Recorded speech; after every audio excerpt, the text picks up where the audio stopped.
Bhaji Shri Krishna Chaitanya Prabhu Nityananda Shri Advaita Gadadhar Vasudeva Bhaktivinoda Bhaji Shri Krishna Chaitanya Prabhu Nityananda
Krishna Krishna, Hare Hare, Hare Rama, Hare Rama, Rama Rama, Hare Hare, Hare Krishna, Hare Krishna, Krishna Krishna, Hare Hare,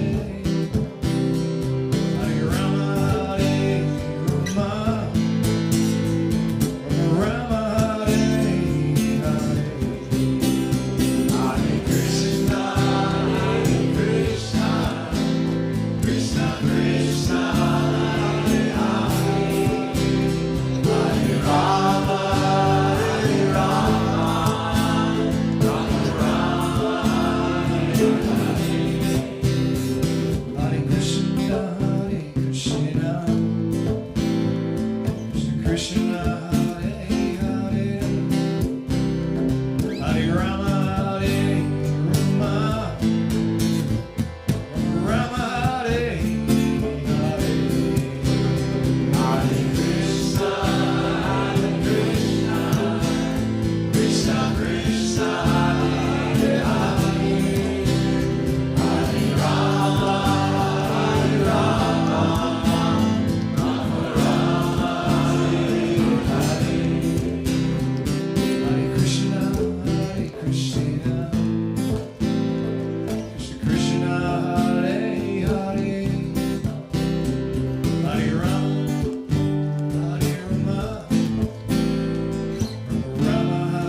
Haribo.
Rama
let's relax. We're probably already very relaxed. Kirtan is one of the most relaxing things we can possibly do. But we're just going to let the body relax a little bit more. So let it sink down into the cushion. Just let it soften. If you feel any tension anywhere in the body, we're just going to breathe it away. And just visualize leaving the body on the exhalation.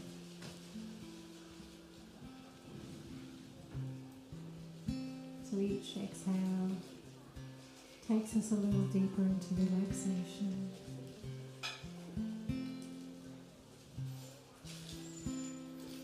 So we want to get a nice, relaxed, natural breath, but we want it to be wave-like. So if you just imagine the waves flowing in and out on the seashore, that's how we want our breath to be flowing.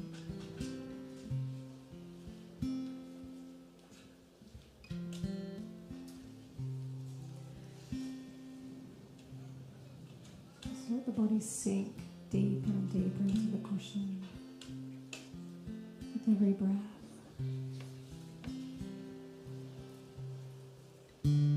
Shoulders sliding down away from the ears. Eyelids very softly closed. Body heavy.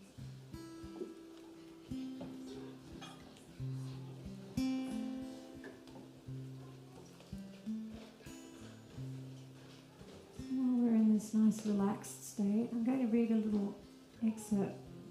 This is a lecture by our spiritual master on why we experience joy when we practice kirtan. So just let these words into your ears, your mind, your heart. Contemplate upon them, meditate upon them. Why does a spirit soul, why does a person experience joy? The reason is because this sound is the incarnation, the sound incarnation of the original cause. The original cause, Bhagavan, from the transcendental abode, appears as his transcendental sound in this material world. The supreme original cause, Bhagavan, appears as transcendental sound, enters the ears, and touches our heart. In other words, we experience the presence of our best friend, the source of everything, the original cause. We experience this connection with Bhagavan, the original cause, the supreme friend, the supreme refuge. And this connection, when we experience this presence of, or this connection to the original cause, this brings us joy. Real happiness to the individual spirit soul or Atma, you. Real happiness comes from being connected to the original cause, connected to Bhagavan. This is the source of all joy, the source of all pleasure, transcendental pleasure. Each of us is an eternal individual Atma or spirit soul. And we are in these temporary bodies. Some of us in old bodies, some young, some human, some animal. But we're all coming from the original cause. We're all children of the original cause. Therefore, all of us, regardless of our beliefs or the kind of body we have, animal or human, we are looking for joy. We are looking for happiness. But we don't find the happiness that truly satisfies our hearts fully. We don't find that transcendental joy through sense gratification or through our material pursuits. I am a spirit soul. I am a transcendental being wearing a temporary material body. I need transcendental happiness. I need transcendental food, just like my body needs material food. I, the Atma, within this body, needs spiritual food. So when I hear the yoga sound, I am immediately joyful. I become attracted because I begin to experience that I'm being fed. I'm now being fed. I'm having some spiritual food. And so this spiritual joy, this joy which I cannot explain why I'm having it, intellectually there's no reason. Why should this bring me joy? There's no explanation except one. And that is that this sound, this yoga sound, is the original cause, and I experience in this way, I begin to experience the presence. I begin to associate with the original cause. And this is why I am experiencing joy from it, why I experience happiness from it.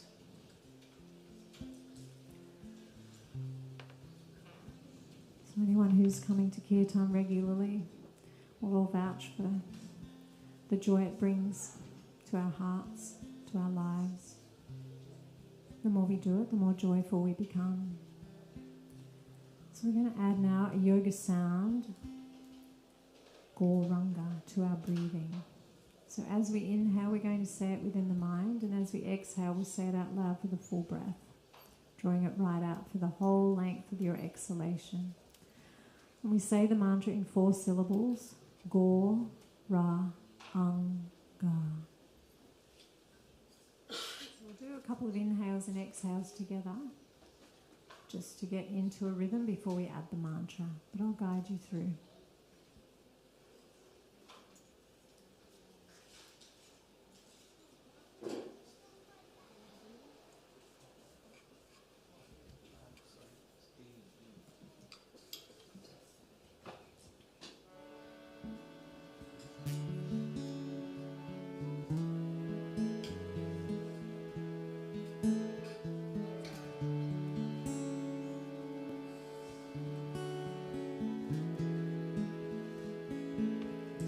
Take an inhale now.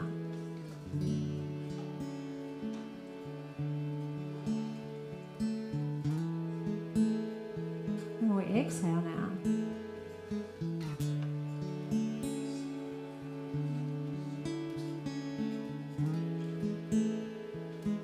And take another inhale.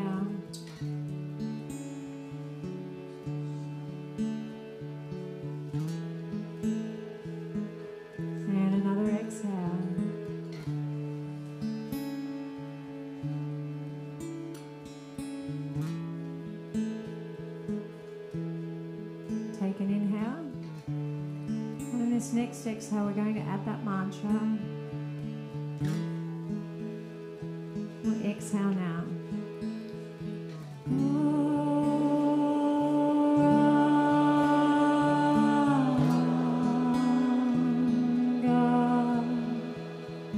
Inhale, and we'll say it in the mind.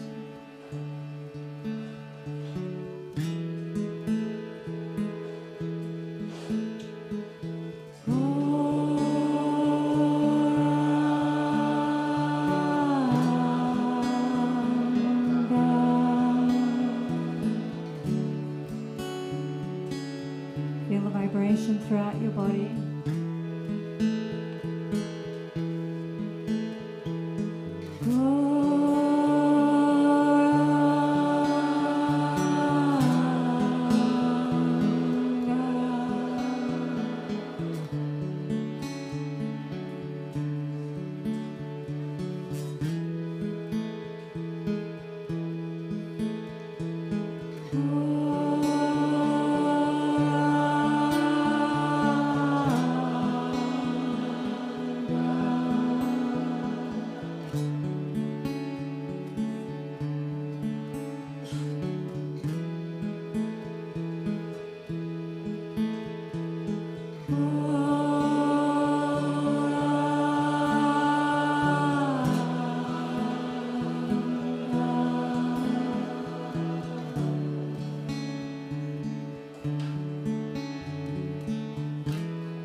Chaitanya Nityananda Kohari Chaitanya Nityananda Kohari. Your turn now.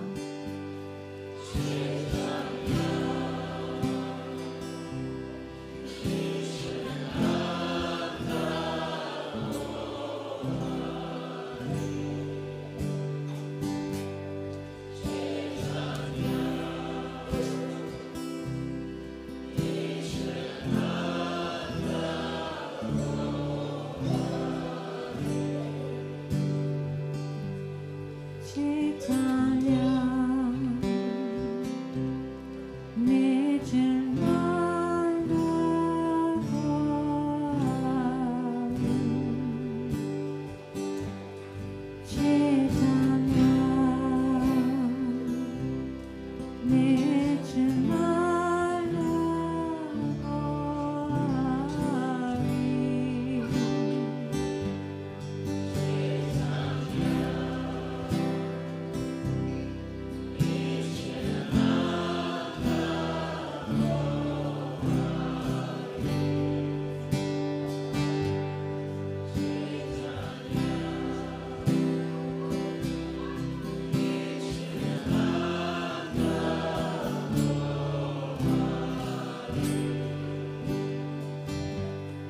Chaitanya Nityananda Kohari Chaitanya Nityananda Kohari. Hari Bol.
to Jayadharma and his baklava. You know what I mean when he talks about his journey. We all know about his sweet tooth.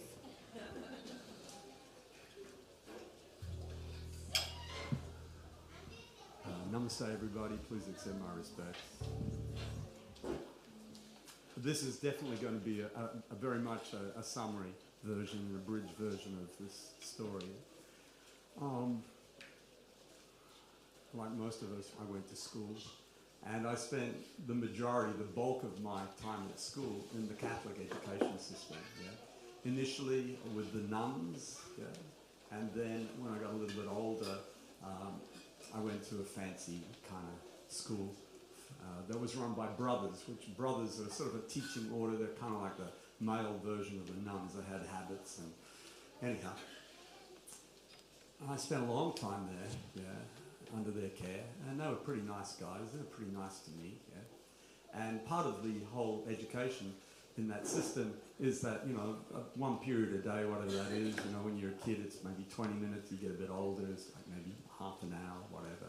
You would have religious instruction, yeah. And I got that for like 10 years, yeah. And anyhow, I kind of graduated from school, and I told my father, I said, because I wanted to, he wanted me to go to university and study stuff, and I didn't want to do that straight away, so I told him I'm leaving for a year, you know. It's kind of like, they didn't call it a gap year then, I just wanted to go, right? And so you would think that a kid who'd been, you know, in the care of a system, an education system like that, particularly with an emphasis on morality and supposed spirituality, would have a moral compass at least, and a sense of purpose and direction. You know, essentially, they were trying to pass on to me the teachings of, you know, of that amazing yogi, Lord Jesus Christ. But I was anything but that, unfortunately. So I'm making my way in the world. I left and I went to the big smoke, so to speak, yeah. And, you know, just through good luck and good fortune and good karma and stuff, I started to amass a small fortune. I'm not going to go into all the detail of how I did that, but I did.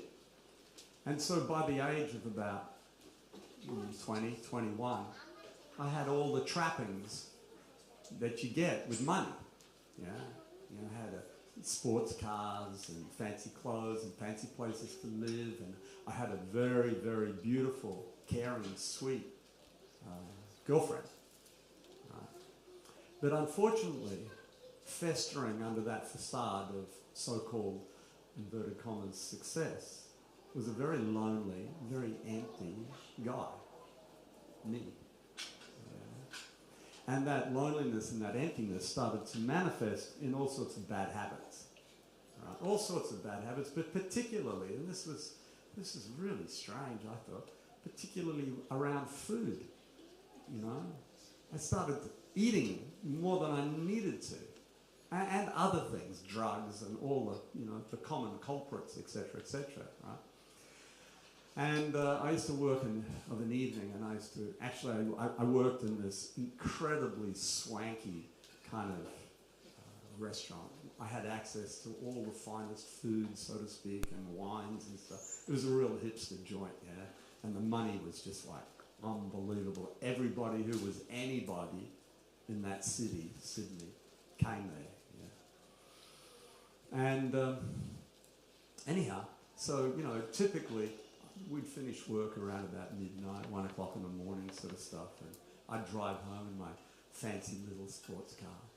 And, you know, full to the brim with all sorts of food and wine, and because the guy who ran the place, he was very liberally minded, and so we just did whatever we did. This was a kind of out there sort of restaurant, you know. Wasn't real stiff and formal, not at all like that. Anyhow, so I'd drive home, it was about a half an hour, no, 20-minute drive, right? And there was this kind of cafe, restaurant type place that was open to all hours. It was a seedy joint. It was a sort of like a place that sold, you know, Greek, Turkish that type of food, yeah? Baklava. Ooh, baklava. And man, I had quite a wrestle with that one. Yeah. So anyhow, I'd go in there, right? And the guys, I'm sure they were dealing dope because I used to go in there all the time at like 1 o'clock in the morning. There's not a soul there. It's just me and these guys. They look pretty heavy, to be honest. You know, they're no smile.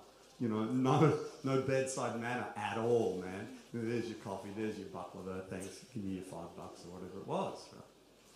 Now, as you can probably imagine, you know, Turkish coffee, which is typically black and strong, right? Even though I was only like young, 20 or something like that, 20, 21, whatever. Right. And baklava, you know, you fill your gut with that at 1 o'clock in the morning. You're not going to sleep real good, right? And so I didn't sleep real good. Right? And, you know, you put a few of those together, quite a few, cycles of weeks and weeks and weeks, and before you know it, you're just like, it's just like, man, this is awful. I got to do something about this. So I tried a few things, you know. I became a vegetarian, right, you know, and I started to really get into exercise, right? And they kind of put the brakes on a little bit and gave me a little sense of sort of control and stuff, but essentially the problem was still there, right? And I became aware of this problem, that it was really a problem one night when I'm driving home. And, you know, I'm in the wrestle of my young life at this stage. Everything up to that point is just honky-dory. I had a real easy life, real easy, you know, real easy. You know. But this wasn't so easy, and I wanted to stop it, but I couldn't. And it was sort of like a mini addiction. I don't know if you've ever experienced this. You can't, if you haven't experienced it, you haven't experienced it. You just can't stop it, right? So anyhow, I knew the restaurant with the cafe, the dodgy cafe, the seedy joint, you know what I mean, with the heavy dudes in it, right, was coming up. So I put my foot down on the accelerator. I mean, I really just, right, and I sped past, and I thought, oh yeah, got it. You know, no worries. Well, that wasn't as simple as I thought. Yeah, I got past the restaurant, and about 200 meters down the road, there was a traffic light, and I did a U-turn. I did a U-turn and I went back to the restaurant. My tongue kind of just like, oh, dragged me in there. You know what I mean? I'm here for my coffee and my baklava. Far out. This is heavy, man. And I was kind of a bit worried. Anyhow, as it turned out, about 2 weeks after that U-turn, right, I had actually a bit of a U-turn in my life, right? So this is, you know, almost 50 years ago, right? This is ages ago. So no social media, nothing like that. And where I worked, it was close to a very beautiful suburb. We had a very beautiful park. And anyhow, one of those sort of like electrical kind of, I don't know, some sort of public utility had this big poster stuck on it, right? And it said, add meditation to your life. I thought, okay. Add meditation to your life. And I'm a party guy. You know what I mean? I'm not into meditation. I'm not into anything cosmic. Yeah, okay, I was a vegetarian. Big deal. The gorilla's a vegetarian. Bloody Hitler was a vegetarian. It's no big deal. You know what I mean? No big deal. Right? So I rang the girls up. I didn't know they were girls, but I rang them up and I went around to their place, which wasn't too far. It was very close to where I worked, right? So they'd had a mantra meditation class. I didn't know what that meant, right?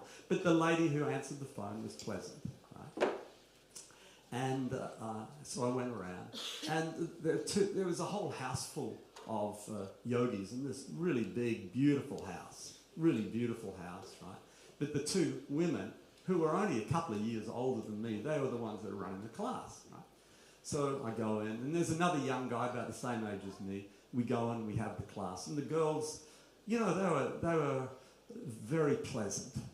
They were very plainly presented, but I picked up on that they had a certain steeliness to them. Steeliness, soft, pleasant, feminine, really genuine, nice people, you know what I mean? But underneath there was a certain confidence that I was sort of drawn to, right? So we had the class, and the other guy, it wasn't his, you know, it just wasn't his seat. So he left.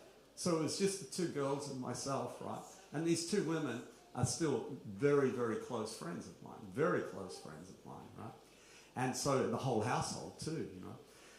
So we're exchanging just, you know, conversation, pleasantries and all that sort of stuff, right? And then this is in the time when we had cassettes, yeah, so pre-CDs, what to speak of MP3s and all the rest of it, right? And they put this CD on, right, this cassette thing on, right? And it was my spiritual teacher, Jagat Guru, chanting in an incredibly hypnotic fashion the Maha Mantra, the Hare Krishna mantra, right? And I was stunned. This is a guy who wasn't anything spiritual. I was stunned. I was gobsmacked to the point that I got up and I went over to it's just a crappy little, you know, cassette tape. No big sound system like we got here and stuff. And I said to the girl, "What's that? What is that?" And they began to give me another mantra meditation class. This time I was more open to it. Yeah. Anyhow, the day wrapped, and very nicely, one of the girls gave me the cassette tape, right? God, I played that in my car. Oh, I just killed it. You know what I mean? And then I got another one and killed that and killed another one. And 2 weeks later, right, the tapes lasted a lot longer than that, but 2 weeks later, I left that job. That was, you know, I basically prostituted myself to that job because it was just such a huge paying job, right? And I, you know, my dad didn't mind that I wasn't going to university because I was making more money than him. And so he was happy and I was sort of happy. Many of you can relate to this. We live in an advanced economy. We got stuff. We got cars. We got this. We got everything, really. Comparatively, we're really wealthy. Yeah? But I didn't have anything. Anyhow, I did now.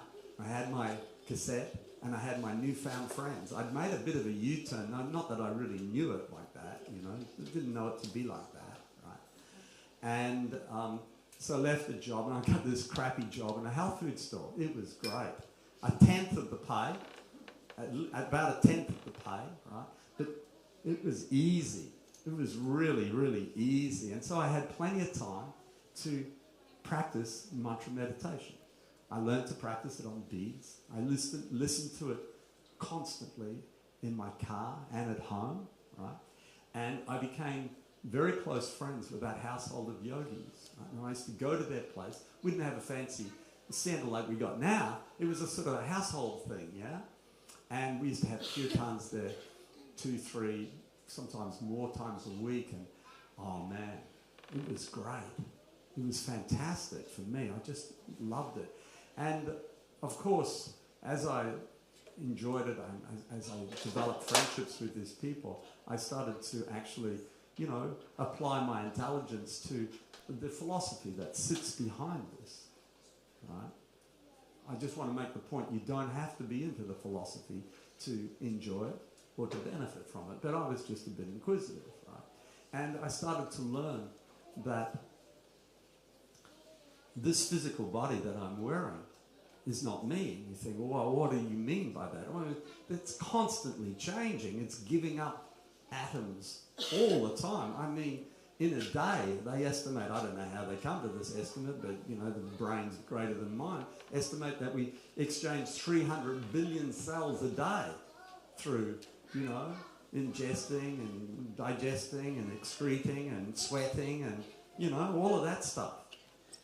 And I thought, wow, that's pretty far out. And within 5 years, the whole body's changed. And I think, within 5 years, the whole body's changed. But I know I existed 5 years ago, and I know I exist now. This is remarkable. This should have been, as I felt, on the front page of Time magazine, which was the most influential media at the time, international media, right? But it wasn't. And I found out that I'm actually this life force within this body, and I'm just wearing this body like I'm wearing these clothes. And my mind and my thoughts, they're certainly not me, because they're changing all the time, just as yours are changing all the time. oh, I'm coming to the mantra room tonight, I'm not coming. You know what I mean? Or I've got a particular political standpoint on an issue that I had a couple of years ago and now it's changed, etc., etc. The mind's changing, the body's changing. What's left? What's the common denominator that was there 5 years ago and is here now? That is me.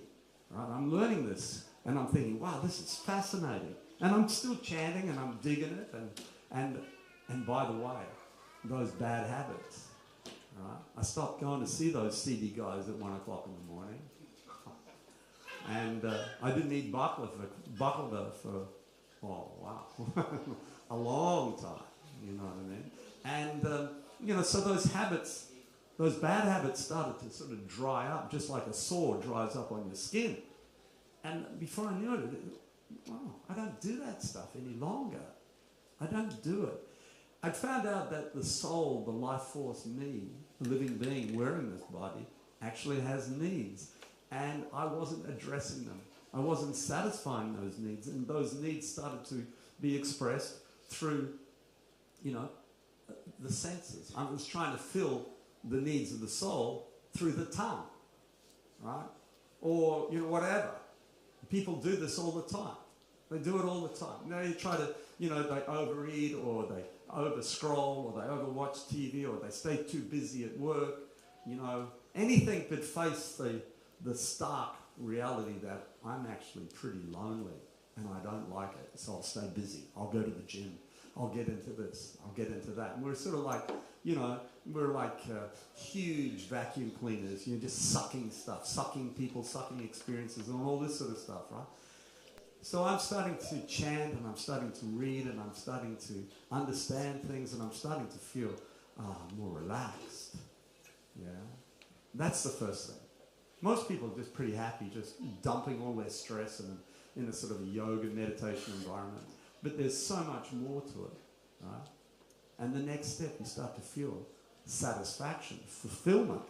And you don't need all that stuff. You know, I'm selling my sports car, all those clothes, just took them to the op shops, you know, all that stuff, the money, oh, I kept that. I kept the money, you know what I mean? But I had this crap job, so, you know, it didn't worry me, you know? And so the point I'm trying to make, really, in this tiny little talk here, is that you can, this pathway of the yogis and the transcendentalists is a path open to all of us. You don't need any qualifications. I certainly had none. None whatsoever. Just some, you know, I was just some dickhead 21-year-old guy, all right, who was just into cars and girls and money and clothes. Does that sound familiar? Yeah, of course it does. Right? You don't need a fancy education. You don't need a glittering, you know, intelligence. You don't need anything. You just got to be honest with yourself. I'm 20, I'm 30, I'm 50, I'm 70, I'm whatever. How happy am I? How happy are you? How satisfied are you? How many bad habits do you have? How many? And then once, you know, once the obvious stuff started to go away, I started to work on my serious and many character deficits. And so we've got to ask ourselves, to what extent are we plagued by all that stuff? And fears, fear of death, all this sort of stuff. The meditation path, yeah, the yoga path is a pathway to satisfaction, and it's a pathway to taking the sting out of all those fears. And we extend an invitation to you to join us on the path. Namaste. Thank you very much, guys. Thank you. And so now Ishvara is going to chant with us. Haribol. No. Ishvara's, he's never here, man. And when he's here, he wants me to chant. It's like, well, get real. All right. Haribol.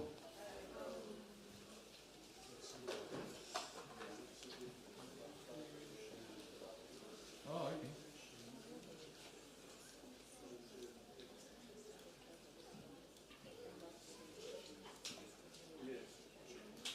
What's it called? Haribol.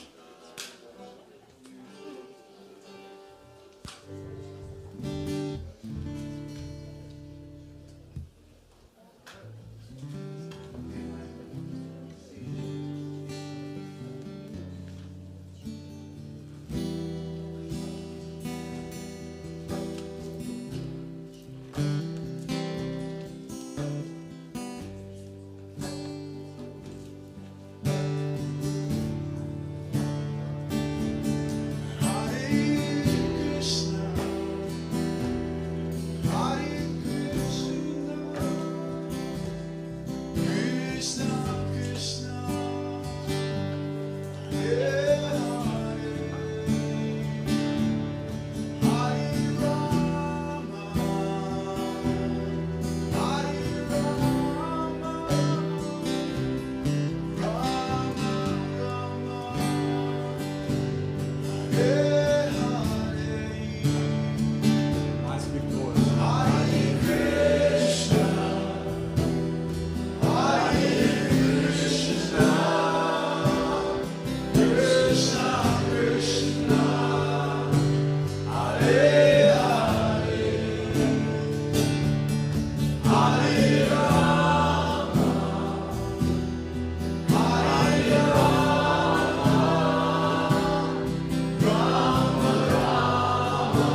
Belt it out. Belt it out.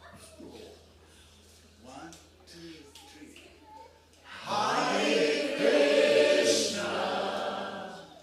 Hare Krishna. Krishna Krishna. Hare Hare. Hare Rama.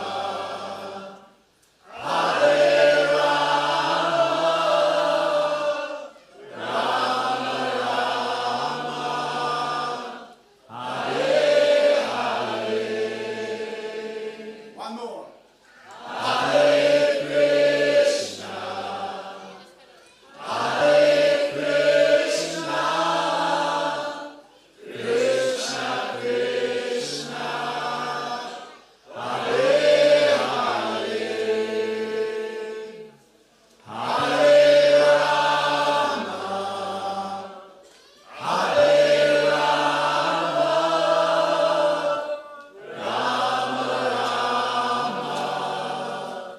Hare Rama. Last one. Hare Krishna. Hare Krishna. Krishna Krishna. Hare Hare. Hare Rama. Hare Rama. Rama Rama. Hare Hare. That's beautiful. Thank you very much.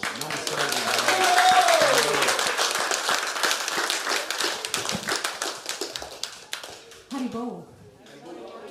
Just want to let you know that we're having a really wonderful retreat. So if you are interested in the philosophy, we're going to be having philosophy classes, wisdom classes. There's going to be yoga asanas, lots of kirtan, fantastic vegetarian food, vegan and gluten-free, catered for. And that is going to be the Easter long weekend. So 4 days, Friday, Saturday, Sunday, Monday, down at Yukai. It's a lovely retreat venue called Gaimia. So it's an eco retreat place. So if you are wanting the link for the booking and more information, you can see me. I'll get your email and I'll text it through to you tonight. So hopefully you can make it. We've had these retreats a number of times and they're always so awesome. They're inspirational. And thank you guys. You can come. Who wants to come? And it's a donation event. So if you haven't tapped in, if you could tap out, that would be much appreciated. Every cent helps us to cover our costs because, you know, we're all volunteers here. We're a non-profit organisation run by volunteers. So most of us, 99% of us are volunteers. And if you don't have any money, that is fine. You may have some time and energy, so you can help us clean up at the end, put all the chairs away, and that would be wonderful. Yeah. There's not too many, they're pretty clean cooks. It depends who's cooking. If Jayadana's out there, you'll be there till midnight. So thank you very much. Namaste. Thank you. Haribo!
de México.